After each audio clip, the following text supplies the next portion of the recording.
DeviantArt, the once reigniting champion of the online art world, where you could find any kind of art imaginable. And trust me, when I say any, I mean it. Enter the Sonic OC community, a vibrant corner of DeviantArt where Sonic fan character creators came together to share their magnum opuses. These enthusiasts crafted epic tales of tragedy and triumph for their OCs, bestowing upon them any ability or design their hearts desired. In their world, Sonic and his crew would swoon over these OCs, forsaking all others. Because let's face it, who could resist the allure of a recolored hedgehog with a mysterious past and a penchant for breaking the sound barrier? And the ultimate dream? That Sega would scour DeviantArt in search of the next big thing, only to stumble upon their gem of a creation and beg them to feature their recolored hedgehog in the next blockbuster Sonic game. In all seriousness, the Sonic OC community was just a group of artists of varying skill levels who had a knack for creativity, similar to any other OC community out there. Many of the Sonic OCs were like avatars, representations of the artist, kind of like a persona if I really had to make a comparison. I was part of that. Despite some reoccurring drama, it was a wholesome community. I made many online friends, engaged in art trades, collaborations, secret Santas, and entered competitions. During the tough times of being a teen in school, I truly felt a sense of belonging. It became a sanctuary, a place I could escape to. But, as most of us already know, with the decline of DeviantArt came the gradual disappearance of most of its communities, the Sonic OC community being no exception. People like myself moved on, whether that was to different platforms, different types of art, different fandoms, or just moving on with life in general. For me, I graduated high school and started university, just as people were leaving DeviantArt for platforms like Tumblr. I was making new friends and developing new interests. And to be honest, Sonic fan characters, or the Sonic fandom in general, didn't interest me anymore. And with that, my DeviantArt account was abandoned, left in a ditch. I had never looked back since then. Until now. Hi, it's Ty. And today, after 13 years, I'm diving back into my old DeviantArt account to redraw 3 of my Sonic OCs. Though I've moved on from the Sonic style, I'll keep the spirit alive by reinterpreting them as humans while preserving their original flair. Ready to see the transformation? Let's roll the tape and dive into the video.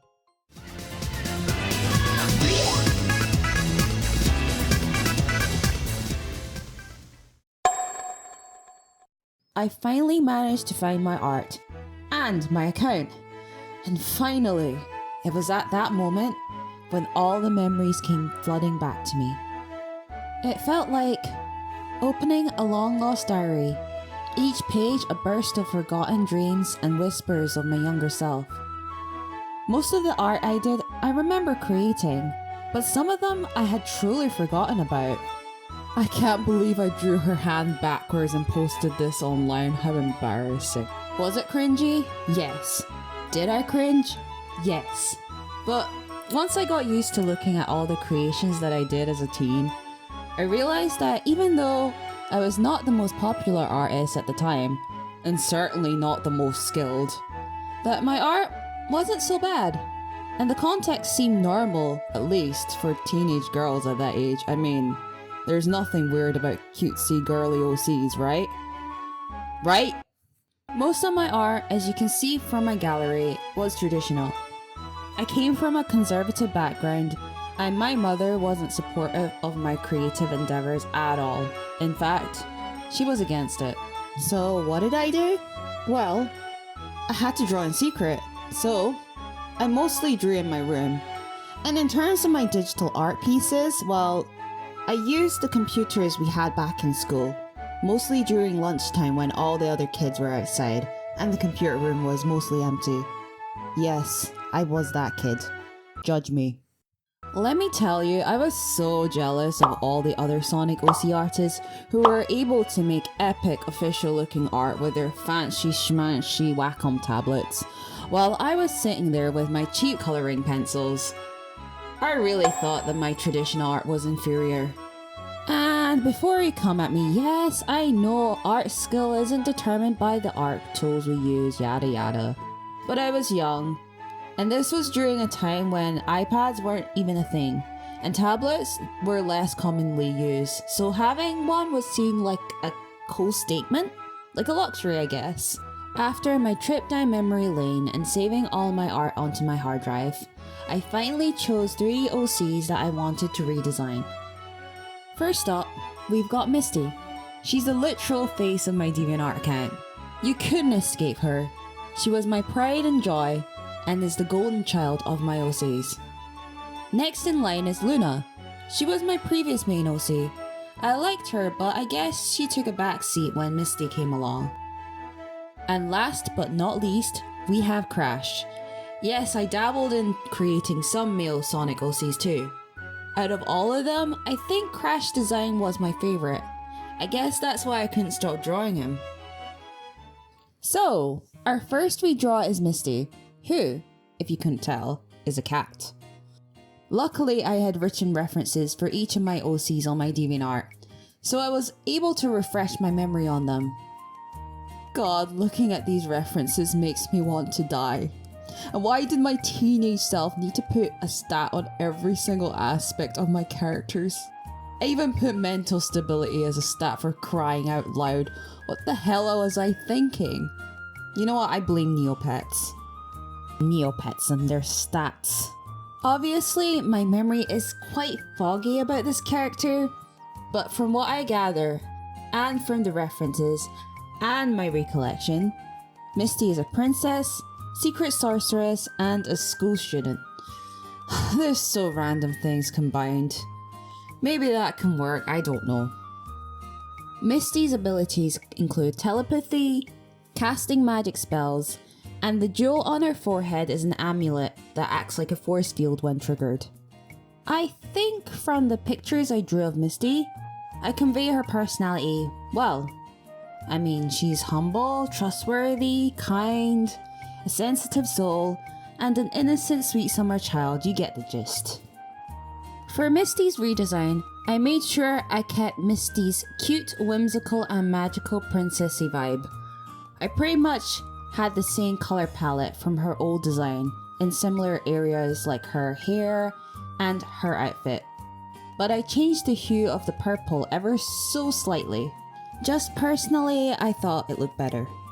I did change her hairstyle, only because it made more sense for her hair to part in the middle, as she has a jewel in the middle of her forehead, so it's more visible that way. I don't know why, but this arrangement kinda reminds me of Sailor Moon. Also, I removed the clips on the side of her head because I think that the placement looks completely stupid. And hair clip physics doesn't work like that. And yes, I kept the golden star on her head because that's clearly a signature part of her design. And she wouldn't look like Mysti without it, you know?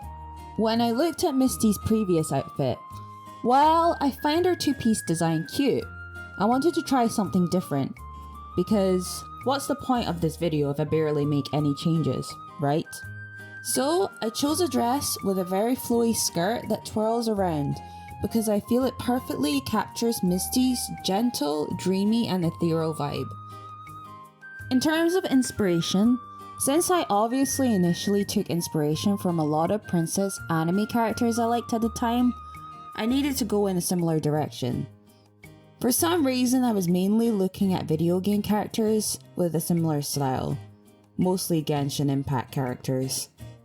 Okay, look, I know nothing about that game or franchise, but I knew that most of the female designs had the vibe I was looking for, so I took some ideas from the characters and simplified them for my new design. I tried to reduce the amount of black used for her outfit, as it was a little too jarring against the soft violet colour, so I limited it to her upper body. Also, I stayed true to the golden cuffs and the pink gems on her outfit. They really complement the dress well, in my opinion. I completely changed the shoes, as I just thought simple court shoes would fit her new design better. The sleeves had a complete overhaul. I like the idea of having puffier sheer sleeve with some glitter, and oh my god, they worked perfectly. With the addition of the golden cuffs bunching them up in some areas, it's such a nice touch. Overall, I'd say I'm pretty happy with how this turned out, and I really like the new life that I breathed into this character. Next in line for my redesign was Luna. I think I already touched on this before, but Luna was the main OC that I had in my previous account, and I think she was my very first Sonic OC that I had created. When I was a kid, I remembered one of my most favorite gems that I played on the PS2 being Sonic Heroes. I loved everything about it, the characters, the bright colours, the immersive levels, and let's not forget the music, cause that was a bop. There was one particular level that I really liked, that being the Grand Metropolis. I don't know, there was something about all those tall, futuristic skyscrapers and the blue conveyor belts that just seemed magical to me as a kid. And I'm not gonna lie, I really wanted to live there. So, guess what I did to somewhat fulfill that fantasy? Of course I made a character that lives there. From the first picture that I drew of her, you can see the inspiration of the city in her design, especially with the bright colours and shapes. It had been a couple of years after creating Luna that I was finally able to create a reference for her. Luna is a fox and is a mechanic. She's also a sorceress and a school student. Again. Younger me was so creative, huh? So original. She likes singing, dancing, going to theme parks, sleepovers with her friends, going to concerts, and theatre. Because I was uncreative as heck, I gave her similar abilities to Mysti, such as spell casting and shielding powers. But in terms of personality, I think they are quite different. I mean, she's definitely a lot more energetic and playful and sociable too. It's a shame that I did abandon Luna as my Sonic OC. I think if I just put a little more effort into developing her character, she would have been pretty solid as a OC. Obviously, as time went on, I had been constantly changing Luna's design from the original. What strikes me the most about her design is the bright red colour of her outfit. The saturation is off the charts. And unlike Mysti's design, where there is some desaturation creating balance, it seems like Luna's colour palette just can't take a break. The only variation being the hue. Obviously, this choice of colour scheme could be off-putting to some, but I can still see why I did it, as again, I was going for a futuristic sort of cyberpunk theme. For Luna's redesign, I tried to tone this down a little, making sure that her tank top stays only green and her pants red without adding any other colours. I wanted to focus on the mechanic aspect of her as it sets her apart from Mysti and it fits nicely with her futuristic design. Hence, I added the belts and the pouches with the extra addition of the wrench. For inspiration, I mostly took ideas of cyberpunk outfits on Pinterest. As I limited the colour palette on her main outfit, I decided to compensate for the remaining colours of her original design through her accessories, such as the pins in her hair, the rhombus-shaped earrings, and the bands on her arm. Also, I made them glowy and neon because I think it suits Luna's fun, carefree, outgoing, and energetic personality very well, and why the heck not? Overall, I do like the redesign. I do like how it encapsulates Luna's bubbly and energetic spirit, while keeping the futuristic look. The only thing I'm not happy with is that I wish I put a little more detail, particularly for the pants and shoes. I don't know, maybe some pockets, some suspenders. Well, nothing is perfect. And at least Luna looks cute as heck in my opinion. So I'm happy with how it turned out overall. The last character that I'll be redesigning is Crash. And no, I did not rip that name off from Crash Bandicoot. It was a complete coincidence, alright? When I was much younger, I always preferred making female characters. What's so funny is that since I entered my 20s, I mostly draw guys now. I don't know why. I think maybe I just had a delayed crazy guy era, I don't know. When I look at Crash's design, he sort of reminds me of a pirate. I think it's due to the red hair tie, all of those golden buckles, and the hoop earrings. Funny enough, Crash isn't a pirate at all. According to my reference, he's something even better. A crook gang leader. Of course, isn't that just great? He's also a mechanic like Luna, which makes sense because they're obviously friends. What doesn't make sense, however, is that he's the guardian of the Chasm of Rock and Fire, a place I obviously made up. Like, how can you have two positions that carry so many responsibilities? Being a guardian and a gang member? Seems like a lot of work. Sometimes I wonder whether my Sonic OCs venture into Mary Sue territory, which is something I tried my best to avoid at that age. But now looking back, I think maybe they were. At least a little bit. Moving on to his abilities, he can emit fire attacks, which he inherited from his dragon ancestors. I mean, he's a dog, how the heck does that work? But hey, it's the Sonic fandom and interspecies relationships are just the norm, so whatever. He's very strong and skilled at martial arts, and his tears can heal, but he rarely cries. I don't know why, but I find that kind of cute. I guess because he's obviously a robust, tough character, I find the dilemma of him actually showing an emotion that he probably perceives to be weak in order to heal himself or his friends interesting. As for his personality, since I wrote a ton in that section, I'll summarize it as him being the typical tough bad boy. He's confident, chill until you provoke him, has a reckless, I do what I want attitude, and is sometimes self-centered and rude. Despite all this, he is very protective and caring towards the people that he loves. Oh, and also, since younger me had to prove everyone that he was oh so edgy, obviously he has a gun and he smokes. Though he can never compete with our edgelord king. Anyway, for Crash's redesign, like the other characters, I kept the color scheme the same. I mean, it looks good enough. I kept the red headband and restyled the hair, making sure that the headband was going underneath his hair this time. I kept the green pants the same color, and the shoes stayed a similar style. The only difference was that I removed the golden buckles because 1, I think it looks too gaudy, and 2, I think the chunky elements such as buckles can work well on Sonic characters, but for humans not so much.